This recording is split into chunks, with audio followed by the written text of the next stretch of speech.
भूत प्रेत जिन्नातों की एक और कहानी में आपका स्वागत है गाइस। मेरे नॉन का है, मेरे बिल्कुल गांव का है और ये हमारे गांव की कहानी। ये जो कहानी मुझे बताई गई है वो मेरे ग्रैंड पेरेंट्स ने बताई थी और जिनके साथ ये हुआ था और जिनकी वजह से ये हुआ था, आज की डेट में वो भी इस दुनिया में नहीं है और मेरे ग्रैंड पेरेंट्स भी नहीं हैं। तो उन्होंने मुझे ये बताया था कि हमारे गांव में एक रिलेटिव्स आए हुए थे, यानी कि एक बच्चा और उसके मामा आए हुए थे। वो उस बच्चे होता है ना कि कोई कोई बच्चा किसी का लाडला होता है, सेम कहानी थी। वो बच्चा जो है बहुत लाडला था अपने मामा का, क्रॉलिंग कर रहा था, घुटनियों चलते हैं बोलते हैं ना, तो वो था, उस टाइम का था। तो वो क्या देखते हैं, उसके मामा काम पे से आते हैं, गांव का टाइम था, गांव का एरिया था, तो कच्चा घर था, तो वो क्रॉल कर रहा था। तो क्रॉल करने के बाद में उन्होंने क्या देखा कि एक सांप का बच्चा उस बच्चे के आसपास घूम रहा है। वो एकदम से देखे और घबराए और उन्होंने उसे हटाया।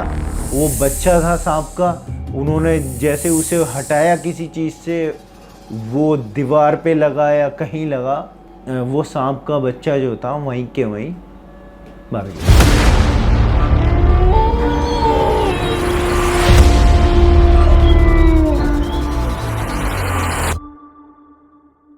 अब होता क्या है, जो सांप का बच्चा था वो गए, जंगल था, सारा एरिया जंगल का था गांव का, उन्होंने एक जगह जाके उसे दबा दिया। ठीक है, ये हो गई कहानी। अब इसके बाद में ट्विस्ट स्टोरी में तब आता है जब वो लड़के के मामा सोते हैं।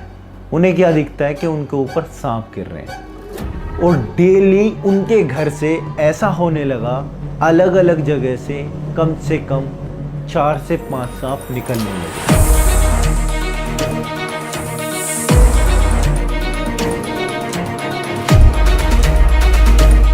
तो सपेरों को बुलाया गया कि भाई कोई ऐसा तो नहीं है, कोई बच्चे दे दिए हों कोई सांप ने, तो सांप के एकदम बहुत सारे बच्चे होते हैं, तो कहीं ऐसा ना हो। उन्होंने भी देख लिया, कुछ नहीं। तो ऐसा होता रहा, सांप के बच्चे और सांप ही निकलते रहे। ऐसा सिलसिला जब ही होता था जब वो घर में होते थे।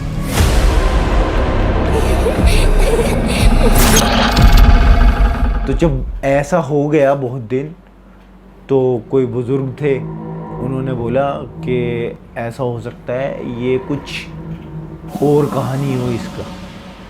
तो सबको समझ आया, गांव में लोग इन चीज़ों के बारे में समझ रखते हैं। मैं तो छोटा था बहुत ज़्यादा।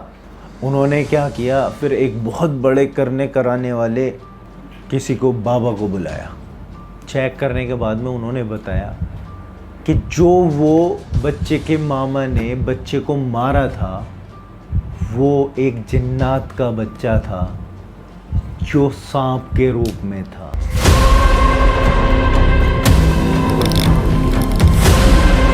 और वो जो सांप निकल रहे थे वो बदला मांग रहे थे उस परिवार से। ऐसा बाबा को बताया गया, क्योंकि उन्होंने तो हाजिर किया ना, उन्होंने तो पढ़ाई की, पढ़ाई करने के बाद में उसे हाजिर किया, वो हाजिर होके बताया उन्होंने।